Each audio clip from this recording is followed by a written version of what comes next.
భారత cricket board తెచ్చిన కొత్త రూల్‌తో ఇక వాళ్ళంతా షెడ్‌కి అనే అభిప్రాయాలు వ్యక్తమవుతున్నాయి. అసలు బీసీసీఐ తీసుకొచ్చిన ఆ కొత్త నిబంధన ఏంటో ఇప్పుడు చూద్దాం. క్రికెట్‌లో ఏజ్ ఇష్యూ అనేది ఎప్పుడూ ఉండేది. ఇంత వయసు వారే ప్రొఫెషనల్ క్రికెట్‌లో ఆడాలనే నిబంధన లేదు. కానీ ఎక్కువగా 19-22 ఏళ్ల మధ్య వయసు ఉన్నవాళ్లే అంతర్జాతీయ క్రికెట్‌లో అరంగేట్రం చేస్తుంటారు. సచిన్ టెండూల్కర్, హార్దిక్ పాండ్యా లాంటి కొందరు ప్లేయర్లు 16 ఏళ్ల వయసులో దేశవాళీతో పాటు ఇంటర్నేషనల్ క్రికెట్‌లోనూ దమ్ము రేపడం తెలిసిందే. ఇటీవల వైభవ్ సూర్యవంశీ 14 ఏళ్లకే ఐపీఎల్‌లో డెబ్యూ ఇచ్చి 35 బంతుల సెంచరీతో చరిత్ర సృష్టించాడు. అయితే అతడి వయస్సుపై ఎక్కువగా విమర్శలు వ్యక్తమయ్యాయి. వైభవ్ వయసు దాస్తున్నాడని, అతడికి 16 ఏళ్లు ఉంటాయని, కానీ 14 అంటున్నాడనే కామెంట్స్ వినిపించాయి.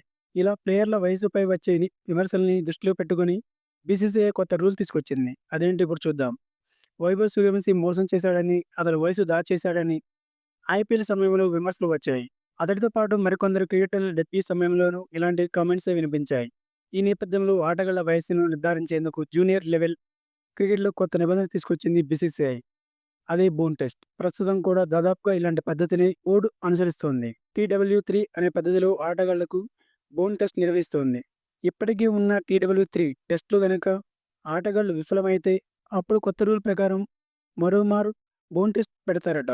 సాంకేతిక కారణాల వల్ల ఏ ఆటగాడు కూడా ఆటను మిస్ అవ్వద్దనే కారణంతో మరోమారు బోన్ టెస్ట్ నిర్వహించాలని బీసీసీఐ భావిస్తున్నట్లు తెలుస్తోంది. అండర్ 16 ఆడే ఆటగాళ్లకు బోన్ టెస్ట్ క్వాలిఫికేషన్ పాయింట్స్‌ను 16.4గా నిర్ధారించారని సమాచారం. ఇప్పటికే ఇందులో పాస్ అయిన వారికి బోన్ టెస్ట్ నిర్వహించరు. అదే క్వాలిఫై అవ్వని వారికి తిరిగి పరీక్ష పెడతారు. అందులోనూ ఫెయిల్ అయితే ఇక వాళ్ళు ఇంటికే అని విశ్లేషకులు చెప్తున్నారు. Thanks for watching. Have a nice day.